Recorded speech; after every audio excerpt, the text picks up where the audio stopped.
Nosotros queremos, antes de ir a la coyuntura, de preguntarle un poco sobre la política actual, queremos conocer al candidato, queremos conocer a Martín Ocampo, a la persona, y preguntarle quién es Martín Ocampo, cómo se presenta. Bueno, Martín Ocampo es abogado, trabaja desde mucho tiempo en la política, desde los 14 años que milito en el radicalismo de la ciudad de Buenos Aires. Soy casado con Claudia, tengo un hijo que se llama Marcos, pasé por varios cargos públicos, fui legislador varias veces, fiscal de la ciudad, ministro de Justicia, ministro de Seguridad de la ciudad y ahora actualmente soy el procurador de la ciudad. Uh-huh. Y me presento con la lista de Unidos, con Graciela como primera candidata a senadora, Graciela Ocaña, y con Martín Lustó de primer diputado nacional. Bien. Ocampo Martín, le podemos decir por su nombre, ¿verdad? Martín. Sí. Un defecto y una virtud de Martín.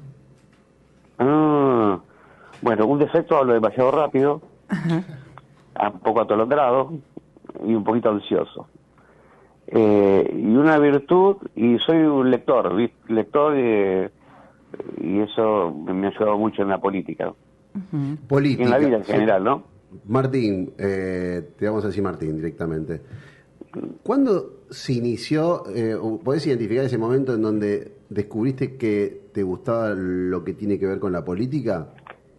Y arrancó con la apertura democrática, con Alfonsín. Yo tenía 14 años, Alfonsín irrumpía en la política argentina con todo un mensaje de llamado a la vida, a la paz, era la apertura democrática, ¿no? Sí. Y la idea de que todos querían participar en política. En esa época la mayoría de las personas intentaban tener una participación en la política. Bastante distinto de lo que es ahora eso. Y desde ese momento entendí que me empezó a gustar la política, primero en el centro de estudiantes de lo que era el colegio secundario. ¿A qué colegio fuiste? Fui a un colegio en Paso del Rey, en la provincia de Buenos Aires, Inmaculada Concepción, que es un colegio católico, y después en la ciudad de Buenos Aires al Instituto Rawson. El que está en El Rivadavia. que está en Rivadavia. A la vuelta de mi casa. Del Suma, mira. Sí, también. A la vuelta del Suma. Claro, sí, ahí cerquita, sí. Digo porque somos vecinos de Caballito sí. Nosotros. Está bien, claro, somos todos de Caballito, porque yo también tuve, mi militancia siempre fue en Caballito. Ajá, mira. Bien. Así que soy de ahí siempre, el comité está ahí, siempre el comité estuvo por ahí, antes las secciones electorales eran distintas, así que era lo que era la sección sexta, era una parte de Caballito y otra parte era del Magro y de Boedo. Claro. Nos identificamos justamente porque cuando deslizaste ahí, cuando dijiste en un momento como era otra cosa, dijiste, y es verdad, yo tengo la misma edad que vos, más o menos identifico ese momento del nacimiento de la democracia, todo lo que nos pasaba, y tengo la imagen de ir a un acto radical en Ferro, imagínate. Fuiste al acto de Ferro. Sí, por eso te digo, pero me acuerdo todo, de las boinas, todo, me acuerdo todo. De las boinas, sí, el acto de Ferro fue fabuloso porque la convocatoria, para los que me están escuchando esto, el momento de esa apertura democrática, para evitar que la gente vaya al acto, la CGT hizo un paro. Mirá, no me acordaba eso, no me acordaba eso. Entonces la gente fue caminando al acto. Qué bárbaro. Se llenó Ferro con la gente yendo a caminando para ir a escuchar a Alfonsín. Así que era todo por eso digo, era un compromiso, no solamente la militancia, era una idea de lo que queríamos para la Argentina, pero era un compromiso también puesto en acción. Te quería preguntar justamente con eso, porque se iniciaba yo me parece que era, obviamente, por mucha necesidad también después de un proceso como el que tuvimos desagradable, el romanticismo, ¿no? Fue como un romanticismo, me parece. La política tenía romanticismo en ese momento. ¿Qué pasó? Porque yo lo noté cuando vos lo dijiste recién, que era diferente. Y pasaron muchas cosas. Muchas cosas malas pasaron. ¿Qué pasó para que la política hoy esté donde está? Está en un lugar bajo la lupa. Hicieron muy malas cosas los políticos. Como para que estemos hablando todo un poco, mirá. Sí. Hay algunas cosas que pasaron que son buenas. A ver. La gente se acostumbró a la democracia. La gente se acostumbró a decidir, a elegir sus autoridades. Y hoy nos parece algo que antes era excepcional, no era la rutina, y por eso salíamos a las calles. Hoy es algo de la vida cotidiana, ninguno se pregunta eso, y eso es un éxito de los argentinos. el logro de la democracia sostenida en el tiempo es un logro de todos los argentinos. Antes la democracia se cortaba con cualquier gobierno militar. Veíamos de golpe militar en golpe militar. Eso es un logro. Y después, que también es histórico, y no solamente incluye a la Argentina, que es la falta de participación en las sociedades democráticas en todo el mundo, en todo Occidente. Eso pasa en todo Occidente. Y, lógicamente, se le pone a eso también el fracaso de la política argentina en resolver los problemas de los argentinos.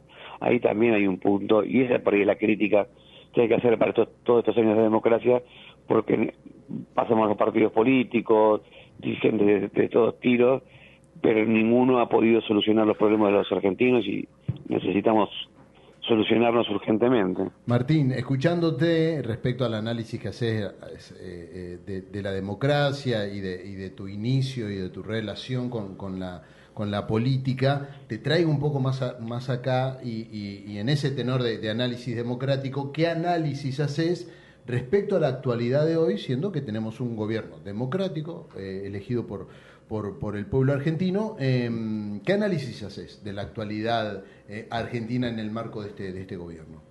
Y mira, yo lo comparo con algunas cosas por las cuales empecé a militar, que me comprometieron o me convocó el llamado de Alfonsín, y ahí sí veo un retroceso grande.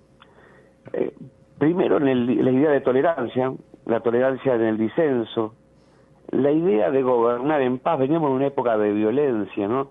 La violencia de los 70, y Alfonsín decía: somos la vida, somos la paz, y con esa bandera convenció a los argentinos. Y ahora, que también desde la presidencia se hace un culto a la violencia como forma de acción política, ya no la violencia directa, sino la violencia verbal, pero violencia al fin, digo, en ese punto veo un retroceso, veo bastante retroceso. Y después veo las inconsistencias de un gobierno que se plantea como novedoso, como algunos cambios, pero después tiene comportamientos muy parecidos al gobierno anterior, sobre todo en lo que tiene que ver con lo institucional, el trato de los medios de comunicación, la intolerancia con el disenso, la descalificación del que piensa distinto. Me parece que en ese punto el kirchnerismo y el mileísmo tienen muchos puntos de encuentro. Y Martín, ahí me permito, ¿es una mezcla este gobierno? ¿Es una mezcla de lo que sería, lo que decís vos, esas cosas que comparás con el kirchnerismo, con cosas del PRO? Porque también tiene un montón de componentes a nivel económico del PRO. O sea, de por sí ya tiene un ministro de Economía igual. Bueno, tiene algunos funcionarios que eran funcionarios del PRO. El PRO tiene una mirada republicana, se llama propuesta republicana. El presidente no tiene una mirada republicana. Y hablo del presidente, lamentablemente, porque quisiera hablar de una organización política, pero todavía no sabemos cómo es la organización política de La Libertad Avanza. Hay un montón de dirigentes, uno dice una cosa, otro se pelean entre ellos, no hay una idea de comunidad y de acción conjunta. Me parece que, por eso hablo siempre del presidente. El presidente, en ese punto, no es similar al PRO. Nosotros tuvimos coincidencia con mucho tiempo con el PRO, formábamos Juntos por el Cambio, en esta idea de mirada republicana de lo que necesitaba la Argentina hacia adelante. Y yo creo que ahí el PRO hizo una deflexión en el acuerdo con La Libertad Avanza. Martín, quería llevarte a otro tema, el tema de lo que ocurrió hace poquito con este triple crimen. ¿Cómo estás viendo el tema del narco aquí en la Argentina y qué solución, incluso desde tu lugar, ¿no? Desde tu postulación a senador, qué solución se le puede dar a esto? Mira, yo creo que uno de las cosas que tiene que hacer el Estado federal, la seguridad del Estado federal.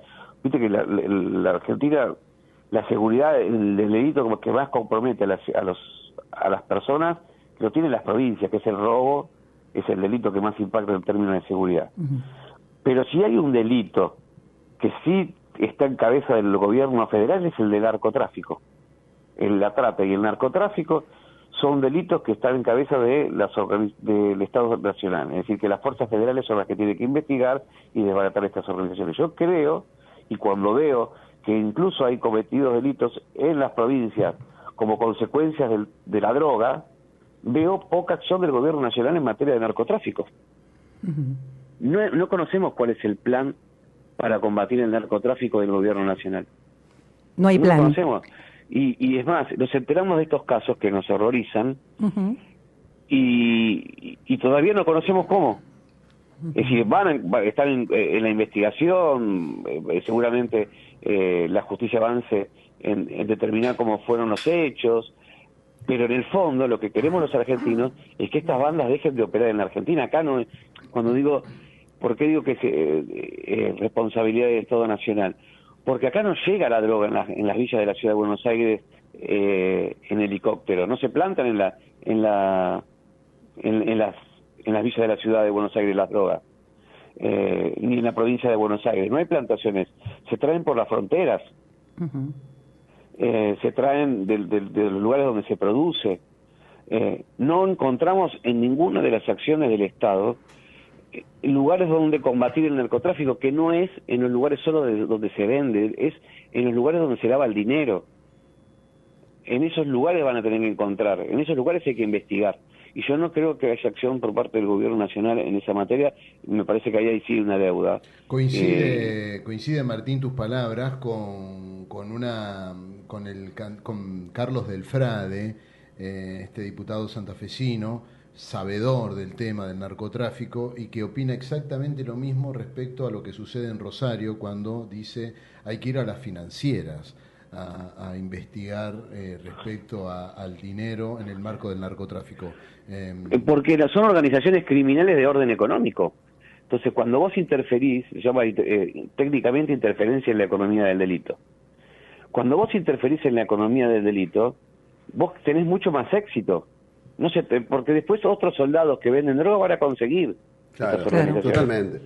Entonces lo que hay que buscar es la intervención en esos lugares. Yo creo que el gobierno, ustedes vieron que haya el gobierno capturado una organización criminal vinculada al lavado con una estrategia, por ejemplo, de seguimientos bancarios. Nunca pasa eso. Nunca. No, pero pasa porque es muy difícil técnicamente, ¿no? Identificar eso. Es difícil encontrarlo, comprobarlo o no. Porque eso también hay una parte en donde uno se pierde al no conocer el tema. Entonces no se sabe si esos vericuetos legales y técnicos en donde por ahí es muy difícil dejar pegado, para decirlo llanamente, al que está haciendo eso. Es decir, ¿cómo lo compruebo? Yo creo que obviamente tiene sus complejidades, pero no es imposible. ¿Y qué es lo que pasó en la Argentina? A mi juicio, por las razones por las cuales no se hace. Acá la Argentina tiene 4 policías, ¿no? El Estado Nacional tiene 4 policías: la policía del agua, que es la aeroportuaria, la policía del aire, que es la aeroportuaria, la del agua, que es la naval, la de las fronteras, que es la gendarmería, y la policía federal, que debiera ser la policía de las investigaciones. Con la policía federal, ¿qué pasó? Era la policía que estaba en la ciudad de Buenos Aires atendiendo las cosas de una policía provincial. Cuando se hace el traspaso a la ciudad de Buenos Aires de parte de la policía federal y después se crea la policía de la ciudad, me tocó ser el ministro que creó la policía de la ciudad a mí, y la policía federal es como que perdió el norte y nunca más hubo replanteo de hacia dónde va esa policía. Esa policía debe haber sido el FBI argentino. Claro. Y no se reorganizó. Recién ahora la ministra sacó algunas disposiciones, algunas cuestiones vinculadas a dotar. Por ejemplo, hasta hace muy poco la Policía Federal forma oficiales y suboficiales. La Policía de la Ciudad, que es una policía provincial, no forma más a suboficiales. Una policía de investigaciones, que debería haber sido la Policía Federal, ¿para qué necesita suboficiales? No necesita suboficiales. Es decir, y cada vez necesitan menos hombres armados, necesitan especialistas en informática. Nosotros, con Graciela Ocaña, y vos me preguntabas qué quieren hacer, estamos llevando al Congreso una propuesta que es de crear una nueva policía, que es la ciberpolicía, porque hay un nuevo espacio, frontera ni el aire, ni el agua, que es el ciberespacio donde se cometen un montón de delitos. Y ese espacio, el espacio de las telecomunicaciones, es un espacio federal. Y le corresponde al Estado Nacional eso. Qué bueno porque muchas veces hay como un gris ahí, no se sabe dónde y cómo, ¿no? Opera eso y de qué manera, quién se tiene que hacer cargo de esa parte. Es que es un espacio, las telecomunicaciones son un espacio federal, son materia federal. Entonces, Y las policías estas que te dije tienen organizaciones que en parte que investigan el cibercrimen, pero investigan, como te decía, hechos que han sucedido.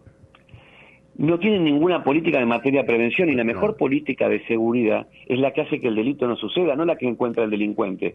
Cuando encontramos el delincuente, ya es tarde. Es porque hemos fracasado ya en la primera etapa. Totalmente. Pero justamente, ¿no? En eso es como fundamental, sobre todo más que en otras técnicas de prevención. Me parece que justamente en esta parte... y es una policía especial, con otra formación. No necesitamos policía con armas ahí. Exacto. No necesitamos un entrenamiento físico de alto rendimiento para esos policías. No necesitamos necesitamos conocimientos técnicos de cuándo la materia, y necesitamos una actividad preventiva del Estado, que hoy no hay. Un lugar donde vos, si te llaman, si te está entrando un mail ahora, puedas consultar si es verdadero o no, si es una estafa. Y en el mundo de la inteligencia artificial, estos delitos se van a cometer con mayor frecuencia y mayor capacidad de éxito. Claro. Con lo cual el Estado se tiene que organizar rápidamente, claro. No puede estar atrás de las cosas como siempre. Por eso la propuesta nuestra es de crear una ciberpolicía para que tenga una dedicación exclusiva a entender la seguridad en este ámbito, en el ámbito del ciberespacio, de las telecomunicaciones. Martín, te hago una pregunta más. Por estas horas está dando vuelta el tema Expert y la conexión con el narcotráfico. ¿Te llama la atención que un político esté conectado directamente con el narcotráfico, o es algo que realmente, te lo pregunto objetivamente, es normal en la política? No, me llama muchísimo la atención. Muchísimo. No es normal eso. No. No, aparte para nada normal, es exponerse mucho. Que de las explicaciones, porque le hace muy mal a la política, le hace muy mal a los argentinos, y ojo, que lo peor que le puede pasar a la Argentina es el comienzo de un sector político interactuando con el narcotráfico. Por eso, hay en otros países. Pero por eso te lo pregunto, Martín, ¿esto es algo nuevo para vos o ya lo escuchaste? Porque para vos por ahí es más normal, no porque tengas conexión, porque estás en la política y por ahí ya lo escuchaste de otro, o lo sentís cerca por algo y es más preocupante. ¿Es real lo que vos decís? Cuando ya el político no es normal, no lo escuché con otros dirigentes políticos. Lo veo en mis conocimientos de materia de seguridad. No hay una relación intrínseca entre la política y el narcotráfico. Lo que puede haber es alguna cooptación en algún proceso de estos que tienen que ver con el proceso de lavado de dinero de alguna organización, con algún funcionario, pero no estructuralmente con tipos que son las cabezas de las decisiones en los espacios políticos más obviamente que no, el país. porque eso es exponerse mucho también. El narcotraficante, sobre todo los grandes narcotraficantes, que no sabemos ni qué, no tienen identificación esos narcotraficantes. No pequeño tienen identificación, pero en los países donde se desarrolla con mucha fuerza el narcotráfico, tienen organizaciones políticas a las que financian directamente. Claro. Martín, y eso es lo que no podemos permitir. Por eso es gravísimo lo que pasa ahí. Claro que es gravísimo. Claro. Si no tiene nada que ver, tiene que explicar qué es lo que le pasó. Pero que hay muchas, hay muchas pruebas. Y hay una investigación que dice que le refirieron $200.000. Claro. No puede decir, esta es la culpa Cuca. Si a todo lo que le pasa al gobierno la culpa es Cuca. Claro, totalmente. Siempre tiene la pelota afuera. No puede ser. Hay que dar las explicaciones. Y si no tiene nada que ver, no tiene nada que ver. Pero si tiene que ver, es gravísimo. Sin duda. Martín, para ir cerrando esta entrevista, porque tenemos que ir a informativo, quería preguntarte cuál es la primera acción que vas a tomar cuando seas senador. Bueno, primero presentar este proyecto. Y después, yo creo que la política es un espacio colectivo y hemos perdido la idea de que tenemos que construir con el otro.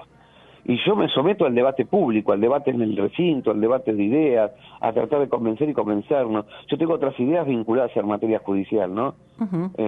Vinculadas a el acortamiento de los plazos en materia procesal. En el siglo XX nosotros mandábamos una carta, esperábamos 7 días y nadie se ponía nervioso. Hoy si no llegaba al 7º día la contestación. Hoy mandás un WhatsApp y todo es instantáneo. La justicia tiene elementos y herramientas del siglo XIX, no del siglo XX. Vos imaginate el retraso que hay en ese punto. Tendríamos que poder resolver las causas judiciales en un WhatsApp en cuestiones de horas. Si yo tengo un conflicto con vos y lo puede resolver un juez en un llamado telefónico, ¿Por qué no hacerlo? Claro, sin duda. ¿Por qué la justicia no toma todos estos medios que tenemos al alcance para entender que la vida del ser humano de nuestro tiempo requiere de un tiempo absolutamente distinto a lo del siglo XIX? Ya no podemos tomarnos meses, años para resolver los temas, porque a los conflictos que se generan se le genera el conflicto del tiempo también. Con lo cual me parece que ese es el punto central de las políticas que yo quiero llevar adelante en el Senado, y con Graciela Ocaña, que es la primera candidata de la lista, y esta idea de que también se puede gobernar de otra manera, ¿no? Sin insultar, sin agredir, con tolerancia, escuchando, dialogando, que es algo más normal, y eso no debería ser mucho en un país, pero en este tiempo parece ser mucho. Martín, muchísimas gracias por este tiempo que nos diste y que charlamos. La verdad, muchísimas gracias por el tiempo, realmente. Que sigas muy bien, buena jornada.